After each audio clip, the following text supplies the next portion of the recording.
Avez-vous déjà pensé qu'il y a des histoires dans la Bible qui ressemblent à de véritables films épiques? Parmi eux, il y en a un qui se distingue par son impressionnant, plein de visions mystérieuses, de royaumes tombant et d'hommes défiant la mort pour leur foi. Cette histoire n'est pas seulement un conte ancien, mais une révélation sur le pouvoir, la prophétie et le destin du monde. Le livre de Daniel n'est pas seulement un ensemble d'écrits sacrés. Il véhicule des secrets, des messages codés et des événements qui défient la logique humaine. Comment un jeune esclave pourrait-il défier les empires et survivre à des situations impossibles? Que signifient vos visions pour aujourd'hui? Et pourquoi ces prophéties donnent-elles encore des frissons à ceux qui les lisent? Si vous pensez avoir tout entendu sur la Bible, préparez-vous. C'est une histoire qui touche au surnaturel, intrigue les chercheurs et révèle des événements qui semblent se répéter encore aujourd'hui. Êtes-vous prêt à découvrir ce qui fait du livre de Daniel l'histoire la plus choquante de la Bible? L'histoire de Daniel commence dans l'un des moments les plus sombres de l'histoire d'Israël. Le grand empire babylonien, dirigé par le roi Nabuchodonosor, envahit Jérusalem, détruisit le temple sacré et captura les jeunes les plus intelligents et les plus prometteurs de la ville. Parmi eux se trouvait Daniel, un jeune juif qui, malgré le pillage de sa terre et sa vie complètement transformée, n'a pas perdu la foi dans le Dieu d'Israël. Contrairement à d'autres prisonniers qui ont succombé à la culture et aux coutumes de Babylone, Daniel a fait quelque chose d'impensable. Il a décidé de maintenir son identité et sa loyauté envers Dieu, même au risque de mourir. Ce fut le premier défi majeur auquel il fut confronté en arrivant dans ce nouveau pays. Lui et ses trois amis, Hanania, Mishaël et Azaria, furent choisis pour servir dans le palais du roi, où ils devaient être formés à la culture, à la langue et aux coutumes des Babyloniens. Cependant, il y avait une exigence qui remettait en question sa loyauté envers Dieu, la nourriture. Le roi ordonna aux jeunes de manger lors de banquets royaux, remplis de viande sacrifiée aux idoles et d'aliments non autorisés par la loi de Dieu. Pour beaucoup, cela peut paraître anodin, mais pour Daniel, c'était un test de fidélité. Il ne pouvait pas compromettre sa foi par confort ou par peur. Dans un acte de courage, Daniel demanda au chef eunuque la permission de ne pas manger la nourriture du roi et de subsister uniquement de légumes et d'eau. Cette demande était extrêmement risquée, car désobéir à l'ordre royal pourrait lui coûter la vie. Cependant, Dieu accorda la faveur de Daniel devant le chef des eunuques, et une épreuve de 10 jours fut faite. Daniel et ses amis ne mangeraient que des légumes et boiraient de l'eau, tandis que les autres jeunes hommes suivraient le régime du roi. À la fin de cette période, ils étaient en meilleure santé et plus vigoureux que tous les autres. Ce n'était que le premier signe que Daniel ne serait pas un captif ordinaire.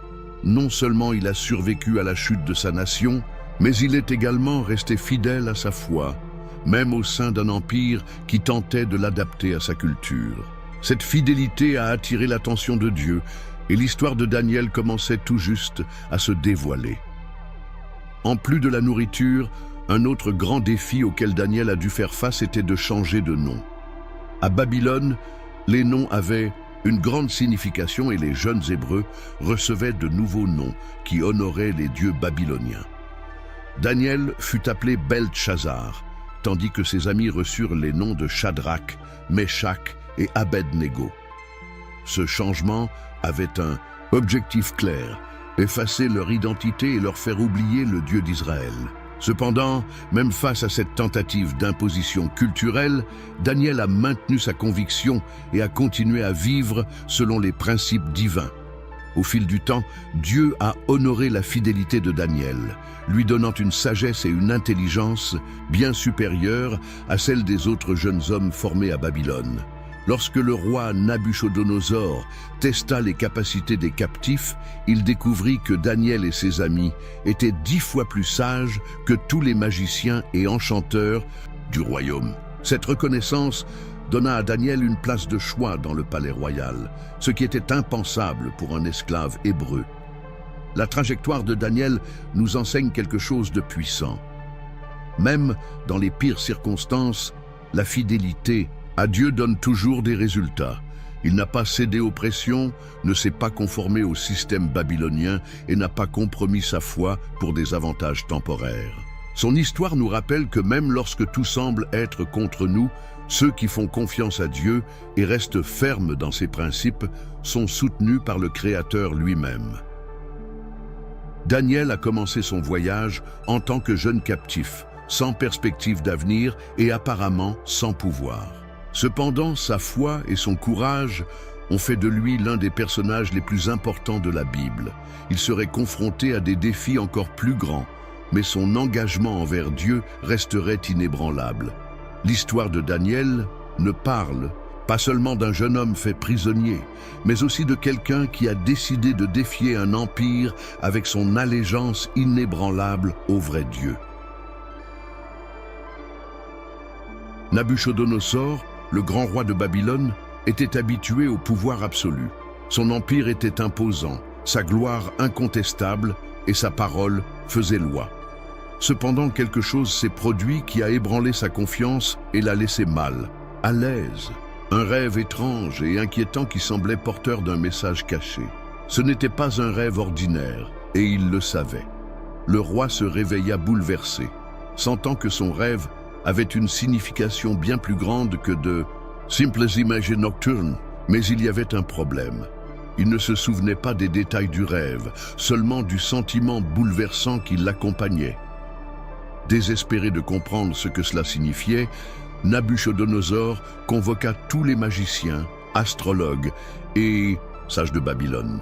Ces hommes étaient considérés comme les plus intelligents du royaume, formés pour interpréter les rêves, lire les étoiles et découvrir des mystères cachés. Mais cette fois, le défi était impossible. Le roi exigeait non seulement l'interprétation du rêve, mais qu'ils découvrent ce qu'était le rêve sans qu'ils le leur disent. Les sages essayèrent de discuter. Ils disaient que personne sur terre ne pouvait faire une chose pareille, qu'aucun roi n'avait jamais demandé quelque chose d'aussi absurde. Mais Nabuchodonosor n'a pas accepté d'excuses. Il était convaincu que si ces hommes possédaient réellement la sagesse divine, ils seraient capables de révéler à la fois le rêve et sa signification. Sinon, tout le monde serait condamné à mort. C'est à ce moment de crise que Daniel entre dans l'histoire. En tant que jeune captif juif, il ne faisait pas partie des hauts conseillers du roi, mais sa réputation commençait déjà à grandir pour sa sagesse et sa fidélité à Dieu. Lorsqu'il a appris l'ordre d'exécution, Daniel n'a pas paniqué.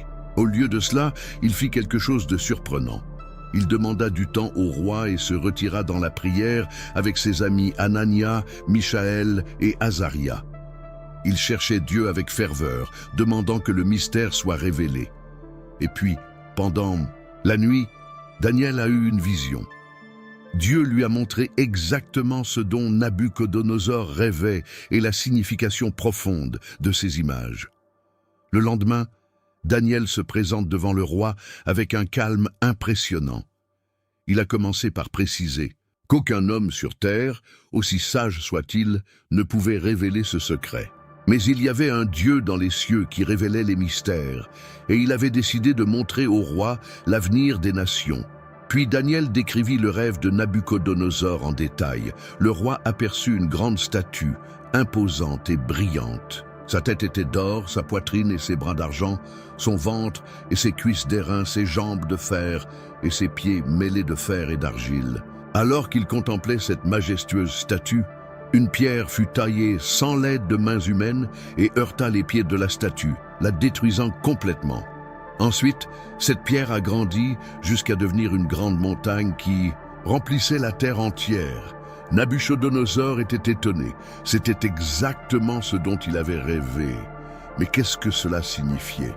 Daniel a expliqué que la statue représentait les royaumes qui gouverneraient le monde. La tête dorée symbolisait Babylone elle-même, l'empire le plus glorieux de tous. Mais cela ne durerait pas éternellement. Après lui viendront d'autres royaumes, chacun représenté par un métal moins précieux mais plus résistant. L'argent représentait l'empire médo-perse, le bronze symbolisait la Grèce et le fer représentait Rome, qui régnerait durement. Les pieds mélangés de fer et d'argile représentaient une époque de division, où le pouvoir serait instable et faible. La pierre qui a détruit la statue était le royaume de Dieu, qui viendrait un jour établir une domination éternelle, qui ne serait jamais détruite. Tel était le plan divin pour l'histoire de l'humanité, et Nabuchodonosor avait été choisi pour le recevoir personnellement.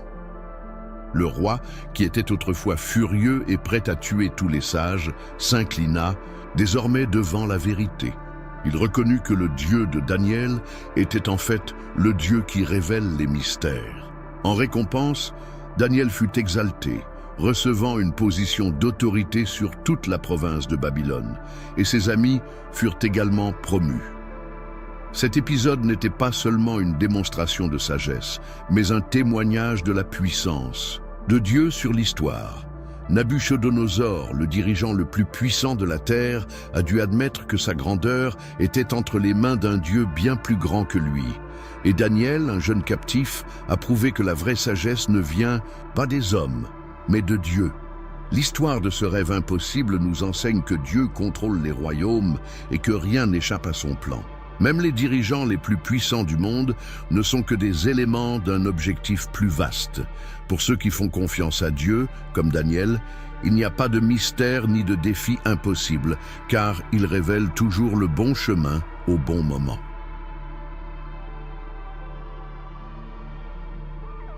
Babylone était un empire d'or, de pouvoir et d'idolâtrie. Le roi Nabuchodonosor, fier de sa grandeur, décida de porter cette gloire à un nouveau niveau. Il ordonna l'érection d'une gigantesque statue entièrement dorée qui représentait son autorité absolue. Mais ce n'était pas seulement une œuvre d'art ou un symbole de pouvoir politique. Il exigea que tous les sujets de l'Empire s'inclinent devant elle pour l'adorer.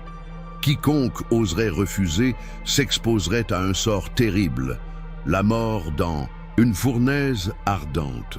Parmi la foule rassemblée pour la cérémonie se trouvaient 3 jeunes Hébreux, Anania, Mishaël et Azaria. Bien qu'ils aient été emmenés captifs à Babylone, ils n'ont jamais abandonné leur foi dans le Dieu d'Israël. Ils étaient désormais confrontés à un choix impossible: obéir au roi et trahir leur foi, ou rester fidèles à Dieu et affronter une mort certaine. Lorsque la musique retentit, signalant le moment où chacun devait se prosterner, les 3 restèrent debout. Au milieu de la foule agenouillée, son refus était évident. Ils furent rapidement dénoncés par les autorités babyloniennes et amenés devant le roi. Nabuchodonosor était furieux. Il les aimait car il savait qu'ils étaient des hommes sages et justes, mais leur ordre était incontestable. Compte tenu de son autorité, il leur a donné une seconde chance. « Si vous vous inclinez maintenant, vous serez libres. » Donc, dit le roi, « Mais sinon, ils seront immédiatement jetés dans la fournaise ardente. Et quel Dieu peut les sauver de mes mains ?» Leur réponse fut ferme et courageuse. « Ô roi, nous n'avons pas besoin de nous défendre devant toi. Notre Dieu que nous servons peut nous délivrer de la fournaise ardente et de vos mains. Mais même s'il ne nous délivre pas, sache, ô roi, que nous ne servirons pas tes dieux, ni n'adorerons la statue d'or que tu as érigée. » Ces paroles rendirent Nabuchodonosor encore plus furieux. Il a ordonné que le four soit chauffé 7 fois plus que la normale. De puissants soldats ont attaché les 3 hommes et les ont jetés au feu. Les flammes étaient si intenses qu'elles ont même consumé les gardes qui exécutaient l'ordre. Tout semblait terminé pour Anania, Mishaël et Azaria. Mais alors quelque chose d'incroyable s'est produit. Le roi, qui regardait de loin, était sous le choc. Il regarda dans la fournaise et cria à ses conseillers: « N'y a-t-il pas eu 3 hommes que nous avons jetés attachés au feu ?»« Oui, ô roi, répondirent-ils. « Alors pourquoi vois-je 4 hommes marcher librement à l'intérieur de la fournaise ?» Et le 4e ressemble à un enfant des dieux. L'impossible était arrivé. Les 3 Hébreux étaient vivants et un 4e personnage était avec eux dans le feu. C'était une présence divine, une manifestation de Dieu lui-même protégeant ses serviteurs. Nabuchodonosor, abasourdi, s'approcha de la fournaise et cria: « Shadrach, Meshach et Abednego, serviteurs du Dieu très haut, sortez et venez ici. » Les trois sont sortis et, à la surprise générale, leurs vêtements ne sentaient même pas la fumée. Ils étaient complètement intacts, sans le moindre signe de brûlure. Le roi, qui avait auparavant exigé le culte de sa statue, reconnaissait désormais que leur Dieu était réel. Béni soit le Dieu de Shadrach, Meshach et Abednego, qui a envoyé son ange et délivré ses serviteurs. Aucun autre Dieu ne peut sauver comme ça. Le roi décréta alors que personne ne pouvait parler contre le Dieu d'Israël, et les trois Hébreux furent promus à des postes encore plus élevés au sein de l'Empire. Cette histoire nous enseigne que la fidélité à Dieu n'est jamais vaine. Même face à la pire menace, il est capable de nous délivrer ou de nous donner la force d'affronter n'importe quelle situation. Anania, Michaël et Azaria ne furent pas épargnés par le feu, mais y furent soutenus. Son témoignage a même changé le cœur d'un roi païen et a montré au monde que Dieu est souverain sur toute chose. Leur courage nous rappelle que lorsque nous restons fermes dans notre foi, Dieu ne nous abandonne jamais, même dans les moments les plus difficiles. La grandeur de Babylone semblait inébranlable. Le roi Belchazzar, successeur de Nabuchodonosor, vivait dans le luxe, ivre de pouvoir et indifférent aux leçons du passé. Sa confiance était si grande que, même avec l'armée perse encerclant la ville, il décida d'organiser un grand banquet. Pour lui, Babylone était impénétrable, protégée par des murs colossaux et des provisions abondantes. Il n'y avait aucune raison d'avoir peur.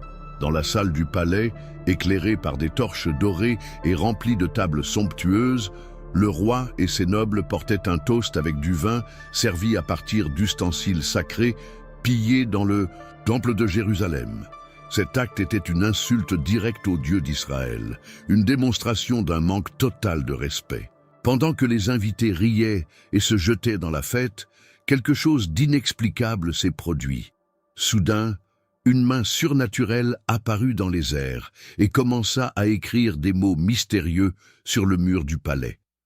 Le silence envahit la salle.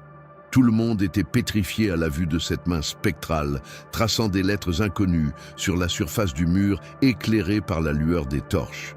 Le roi Belchazzar pâlit. Ses mains tremblaient, ses genoux se cognaient et la terreur lui serrait le cœur. Sans comprendre le sens de l'écrit, il ordonna d'appeler les sages de Babylone. Magiciens, astrologues et enchanteurs ont tenté de déchiffrer les mots, mais n'ont pas réussi. Aucun d'entre eux n'a pu interpréter le message. La panique s'est répandue dans tout le palais. C'est alors que la reine-mère se souvint de Daniel. Il avait interprété des rêves dans le passé, révélé des mystères et fait preuve d'une sagesse hors du commun. Immédiatement, Daniel fut appelé devant le roi. Lorsque Daniel entra dans la salle, il vit l'inscription briller sur le mur et réalisa qu'il s'agissait d'une annonce du jugement divin. Mais avant de révéler le sens des mots, il regarda Belchazzar et sans crainte le confronta. « Ô roi, ton père Nabuchodonosor a été humilié par Dieu lorsqu'il s'est exalté dans son orgueil. Mais vous n'en avez pas tiré des leçons. Au contraire, vous vous êtes soulevé contre le Seigneur des cieux, vous avez souillé les ustensiles de son temple et vous avez aimé les idoles d'or et d'argent. C'est pourquoi Dieu a envoyé ce message. » Ensuite, Daniel révéla le sens des mots écrits sur le mur. Men, men, tekel, upharsim. L'explication était dévastatrice. Men, Dieu a compté les jours de ton royaume et y a mis fin. Tekel, vous avez été pesé dans la balance et jugé insuffisant. Upharsim, votre royaume sera divisé et donné aux Mèdes et aux Perses. La sentence a été prononcée. L'orgueil de Belchazzar l'avait condamné. Il entendit ces mots, mais ne sembla pas comprendre la gravité de la situation. Malgré cela, il ordonna que Daniel soit honoré et vêtu de pourpre en tant que troisième dirigeant du royaume. Mais tout cela était inutile, car cette même nuit, alors que la fête se poursuivait, le sort de Babylone était scellé. Les Perses, menés par Cyrus, avaient déjà trouvé un moyen d'envahir la ville. Pendant le banquet, ils détournèrent le cours de l'Euphrate qui passait sous les murs de Babylone et s'y faufilèrent sans résistance. À l'aube, Belchazzar était mort et l'empire qui semblait éternel était tombé.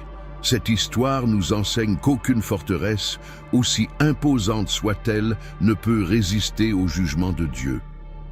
La fierté et l'arrogance de Belchazzar l'ont aveuglé face à un danger imminent.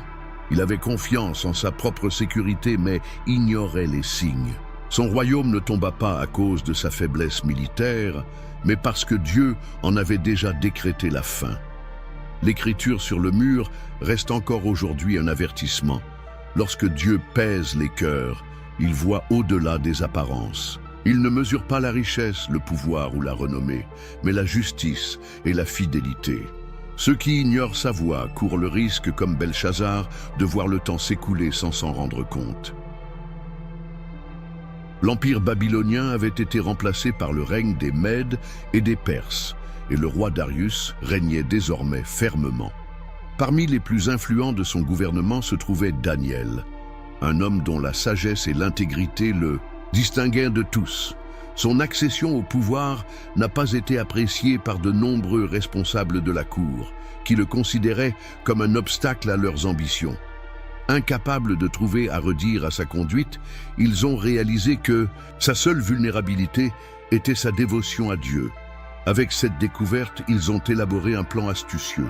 Ils convainquirent le roi de signer un décret interdisant à tout sujet de faire des requêtes ou des prières, à un dieu ou à un homme, à l'exception du roi lui-même, pendant 30 jours. La punition des contrevenants serait cruelle. Ils seraient jetés dans la fosse aux lions. Sans se rendre compte de la véritable intention de la proposition, Darius approuva la loi, la rendant irrévocable selon la tradition persane. Pour Daniel, cette nouvelle règle ne change rien. Sa foi ne dépendait pas des circonstances. Il a continué à prier comme il le faisait toujours, 3 fois par jour, sans se cacher. Son engagement envers Dieu n'était pas négociable, même face à un décret qui le condamnait à mort. Les saints conspirateurs, attentifs à chaque mouvement, ne tardèrent pas à le dénoncer. Ayant en main la preuve de leur désobéissance, ils portèrent l'affaire devant le roi, qui se rendit vite compte qu'il avait été trompé. Il essaya par tous les moyens de trouver une solution pour épargner la vie de Daniel, mais la loi qu'il avait signée ne put être abrogée. N'ayant d'autre alternative, il ordonna à Daniel d'être emmené dans la fosse aux lions. L'entrée était scellée avec une pierre, garantissant que personne ne puisse intervenir. Le roi, rongé par l'angoisse, passa la nuit à jeun, incapable de dormir, tourmenté par la décision qu'il avait été contraint de prendre. À l'aube, il se précipita vers la grotte, craignant le pire. Il appela Daniel, espérant un miracle. À sa grande surprise, il entendit une réponse venant du fond de la fosse. Daniel était vivant. Il a dit qu'il avait été protégé, parce que Dieu avait envoyé un ange qui fermait la gueule des lions, les empêchant de l'attaquer. Daniel a été retiré de la fosse sans aucune blessure, prouvant qu'il ne lui était rien arrivé. Le roi, saisi d'admiration, se retourna contre ceux qui avaient conspiré contre son serviteur et ordonna de les jeter dans la même fosse. Sans aucune intervention divine, les lions les dévorèrent aussitôt. L'impact de cet événement fut si grand que Darius proclama un décret reconnaissant la souveraineté du Dieu de Daniel. La délivrance survenue cette nuit-là est devenue un témoignage de la puissance divine, prouvant que la vraie foi n'est pas détruite par la peur ni annulée par les menaces. Non seulement Daniel a survécu au plus grand défi de sa vie, mais il est également devenu un exemple éternel que Dieu honore ceux qui lui restent fidèles, quelles que soient les circonstances. Dès ses premiers jours à la cour babylonienne, Daniel reçut des révélations étonnantes sur l'avenir. L'un des plus marquants s'est présenté sous la forme d'un rêve que Nabuchodonosor a fait et que Daniel a interprété. La grande statue vue par le roi n'était pas seulement un symbole de pouvoir, mais une chronologie prophétique révélant l'ascension et la chute des grands empires de la terre. La statue était composée de différents matériaux. La tête dorée représentait Babylone, un royaume glorieux et puissant mais qui ne durerait pas éternellement. Le coffre et les bras en argent symbolisaient l'empire médo-perse, qui, bien que de splendeur inférieure, conquérirait Babylone et régnerait pendant un certain temps. Le ventre et les cuisses en bronze représentaient la domination grecque, marquée par l'expansion militaire et l'influence culturelle. Les jambes de fer pointaient vers Rome, un empire fort et impitoyable qui façonnerait le monde pendant des siècles. Enfin, les pieds mêlés de fer et d'argile indiquaient une période de royaume divisé, instable et affaibli. Cependant, le plus impressionnant n'était pas seulement la séquence des empires, mais aussi le résultat de la vision. Une pierre, taillée sans l'aide de mains humaines, a heurté les pieds de la statue et l'a complètement détruite. Cette pierre symbolisait le royaume de Dieu qui viendrait établir une domination éternelle, mettant définitivement fin à tous les gouvernements humains. Au fil des années, Daniel reçut d'autres révélations qui approfondirent cette prophétie. Dans une vision, il vit 4 grands animaux émerger de la mer, chacun représentant l'un des empires mentionnés précédemment. Le premier, un lion aux ailes d'aigle, symbolisait Babylone. Le second, un ours dévoreur, représentait l'empire médo-perse. Le troisième, un léopard à 4 ailes, représentait l'avancée rapide de la Grèce sous Alexandre, et le quatrième, un animal terrible et indescriptible, était une représentation de la puissance écrasante de Rome. Chaque empire a eu son époque de domination, mais aucun d'entre eux n'était éternel. Babylone tomba aux mains des Mèdes et des Perses, qui à leur tour furent vaincus par les Grecs. L'empire d'Alexandre s'effondra après sa mort, et Rome devint la plus grande puissance du monde. Cependant, comme l'indique la prophétie, Rome ne s'est pas maintenue comme un royaume unifié, fragmenté en plusieurs nations. Les événements décrits dans ces visions n'étaient pas simplement un récit historique anticipé, mais un message sur la fugacité du pouvoir humain. Même les plus grands empires étaient soumis à la volonté de Dieu. Alors que les hommes se construisaient des royaumes, Dieu avait déjà décidé qu'ils disparaîtraient tous un jour, laissant la place à un gouvernement divin qui ne serait jamais détruit. L'impact de ces révélations ne se limite pas à l'époque de Daniel. Des siècles plus tard, les historiens et les érudits reconnaîtront l'accomplissement précis de ces prophéties. La succession des empires s'est déroulée exactement comme décrit, témoignage de la souveraineté de Dieu sur l'histoire. Le message central de cette prophétie reste d'actualité. Les royaumes, les gouvernements et les systèmes politiques vont et viennent, mais aucun d'entre eux ne peut offrir une véritable stabilité. Le seul royaume qui ne sera jamais ébranlé est celui que Dieu établira. Daniel, en recevant ces révélations, comprit que le destin de l'humanité n'était pas entre les mains des puissants sur terre, mais entre les mains du Créateur. Parmi toutes les révélations que Daniel a reçues, l'une des plus marquantes était la vision d'un futur dirigeant qui apporterait le chaos et la persécution au peuple de Dieu. Ce personnage, décrit comme une petite corne s'élevant d'un des grands royaumes, symbolisait un leader puissant et impitoyable, quelqu'un qui s'opposerait directement au Créateur et chercherait à établir sa propre autorité sur la terre. Dans la vision, Daniel a vu 4 grandes bêtes sortir de la mer, représentant des empires qui domineraient l'humanité. Mais c'est chez le 4e animal, plus terrible que les autres, que quelque chose attira son attention. Parmi ces 10 cornes, une petite apparut, qui grandit et renversa 3 des autres. Cette corne avait des yeux humains et une bouche qui prononçait des blasphèmes contre Dieu. Il persécuterait les saints du Très-Haut, changerait les lois et les temps et tenterait de tout dominer pendant une période déterminée. Ce leader, identifié plus tard par beaucoup comme une figure de l'Antéchrist, ne représentait pas seulement un dirigeant physique, mais un système de gouvernement qui s'élèverait contre les principes divins. Son ascension apporterait une période de grande souffrance et de tromperie, où la puissance humaine tenterait de prendre le pas sur la souveraineté de Dieu. Daniel fut profondément troublé par cette vision.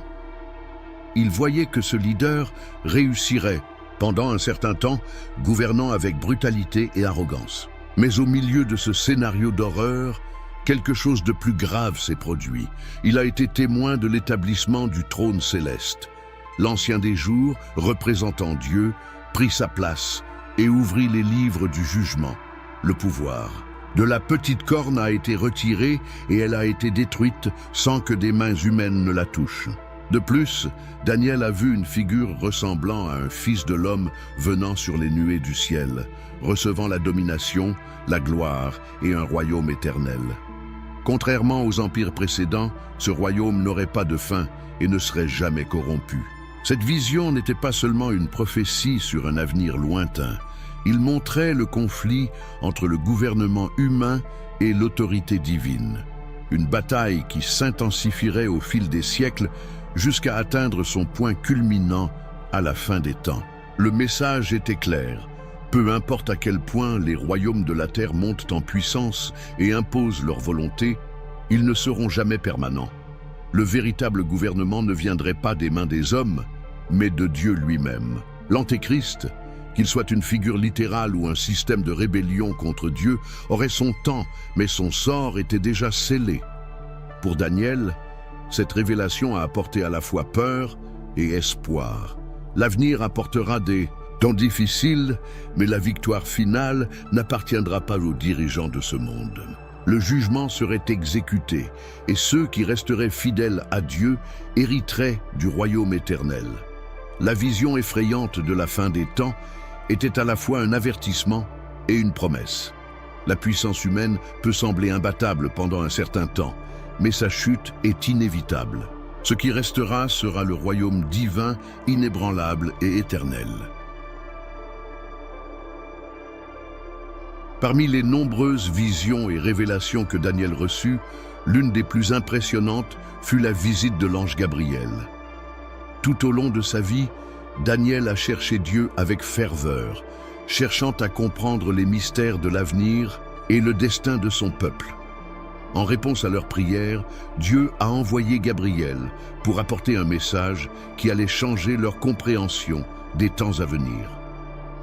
La vision a commencé alors que Daniel méditait encore sur les prophéties précédentes.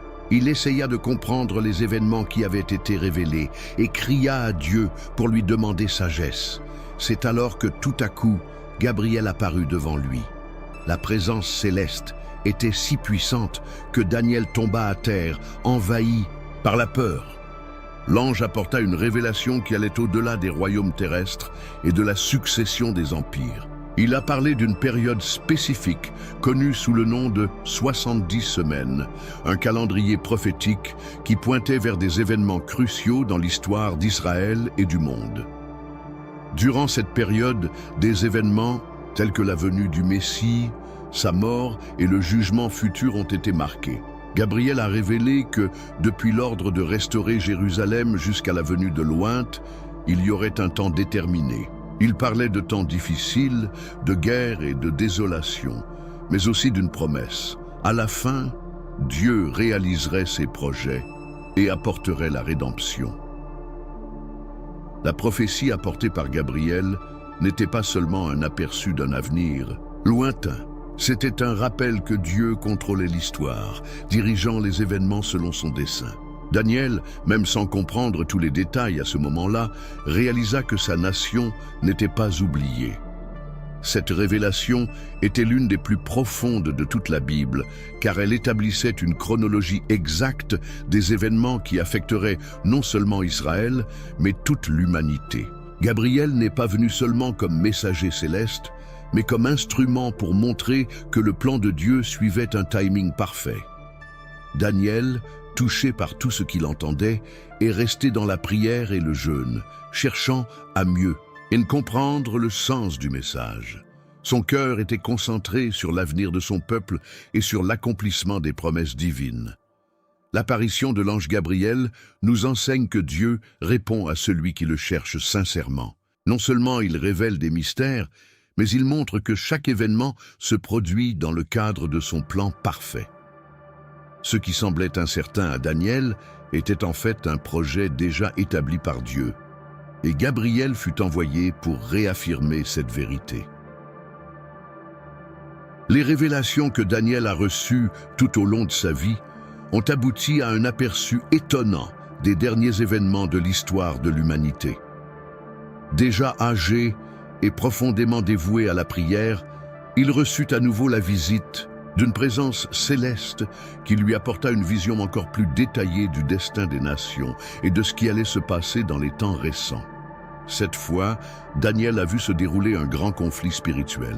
On lui a dit que le monde traverserait des temps de tribulation, où les royaumes s'élèveraient et tomberaient, et où une figure de puissance surgirait pour défier la volonté de Dieu. Ce dirigeant deviendrait le summum de la corruption humaine, apportant persécution et souffrance, mais son règne serait bref face à l'intervention divine. Parmi les prophéties, une se démarque: la grande angoisse qui s'abattra sur la terre, une période de détresse jamais vue auparavant.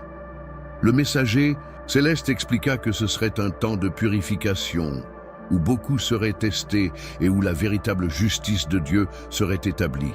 Cependant, malgré l'obscurité de cette période, une promesse était laissée. Ceux qui resteraient fidèles seraient libérés et leur nom serait inscrit dans le livre de vie. Daniel a également vu le réveil des morts, un événement qui marquerait le jugement final. Certains seraient ressuscités pour la vie éternelle, tandis que d'autres feraient face à la damnation ultime. Cet événement scellerait le sort de toute l'humanité, séparant ceux qui choisiraient de suivre Dieu de ceux qui le rejetteraient. Cette vision le laissa profondément secoué. Il voulait comprendre pleinement le sens des paroles qu'il avait entendues, mais on lui répondit que ces révélations étaient scellées jusqu'au temps de la fin. Seuls ceux qui cherchaient sincèrement Dieu comprendraient son message au bon moment. À la fin de sa vie, Daniel savait qu'il ne vivrait pas assez longtemps pour voir ces événements, mais il était réconforté par l'assurance qu'au moment fixé, lui aussi se lèverait pour recevoir son héritage dans le royaume éternel. Ces prophéties ont marqué non seulement l'histoire d'Israël, mais celle de l'humanité tout entière. Les signes de la fin révélés à Daniel sont encore discutés aujourd'hui, car ils pointent vers une issue inévitable de l'existence humaine. La fin des temps n'est pas seulement un événement lointain, mais un appel à la vigilance, à la foi et à la préparation du royaume qui ne sera jamais détruit. Le livre de Daniel n'est pas seulement un récit d'événements passés, mais un message intemporel qui continue d'avoir un impact sur le monde d'aujourd'hui. Ces prophéties s'étalèrent sur des siècles, révélant non seulement le sort des empires anciens, mais également l'avenir de l'humanité. En l'étudiant, nous nous rendons compte que bon nombre des événements qu'il a décrits se sont déjà produits avec une précision étonnante, tandis que d'autres se déroulent encore sous nos yeux. Cela soulève une question essentielle. Que révèle le livre de Daniel sur l'époque dans laquelle nous vivons? Dès les premières visions que Daniel a reçues, un message était clair. Les empires humains sont temporaires et suivent un cours déjà déterminé par Dieu. Il a révélé que les grands royaumes allaient s'élever et s'effondrer, démontrant que le pouvoir humain, aussi grand soit-il, n'est jamais définitif. Babylone, les Médo-Perses, la Grèce et Rome étaient des empires qui semblaient invincibles à leur époque, mais ils ont tous pris fin comme Dieu l'avait annoncé. Cela nous enseigne que, comme par le passé, aucun gouvernement, aucune nation ou aucun système humain ne subsistera éternellement.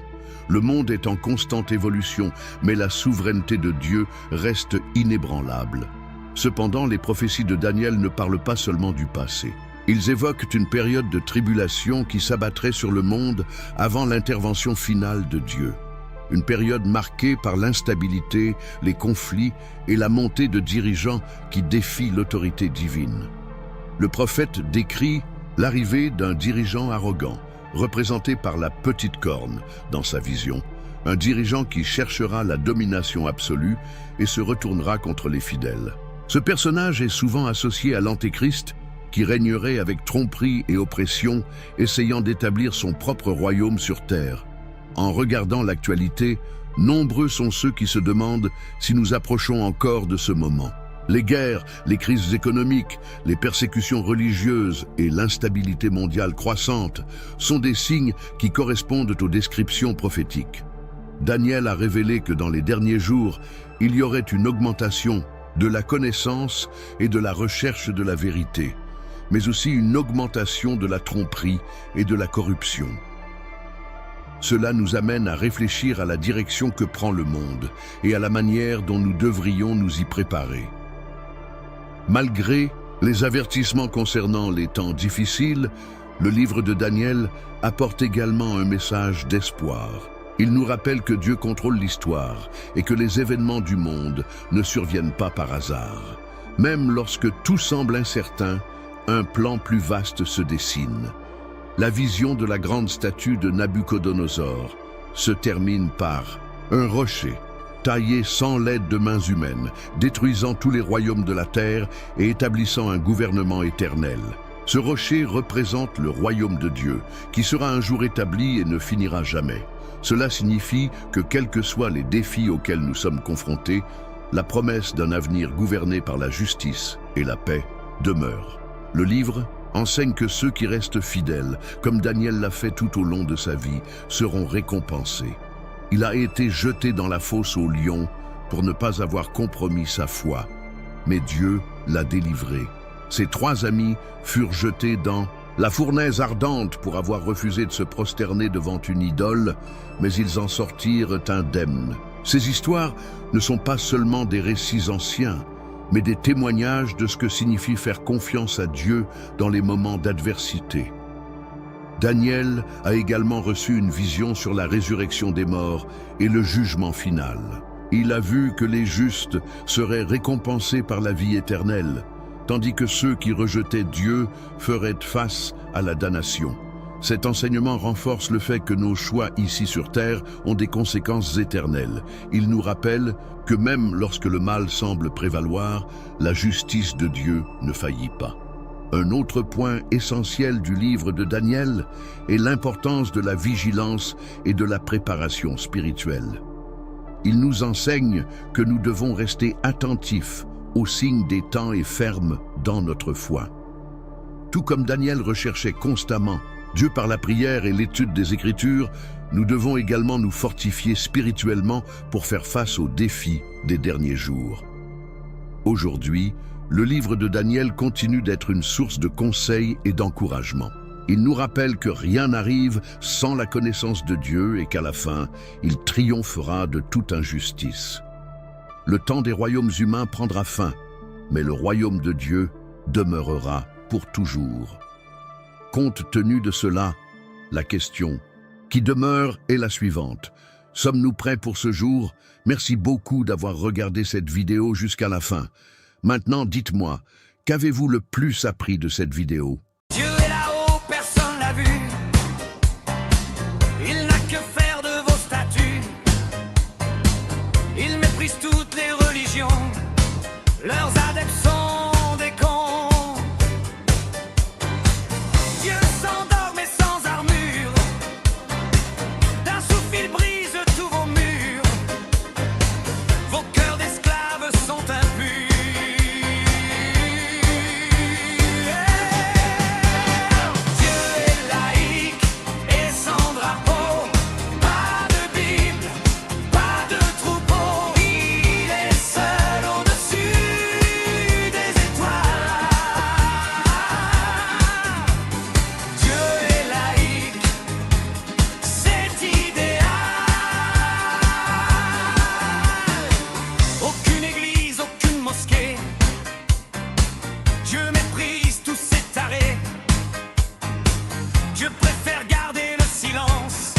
Libre des chaînes de l'arrogance, je tourne le dos à vos idoles, vos cultes pourris, vos idées folles, loin de vos synagogues qui puent, loin de vous, loin des barbus. Pas besoin de genoux au sol, ils préfèrent un cœur qui s'envole.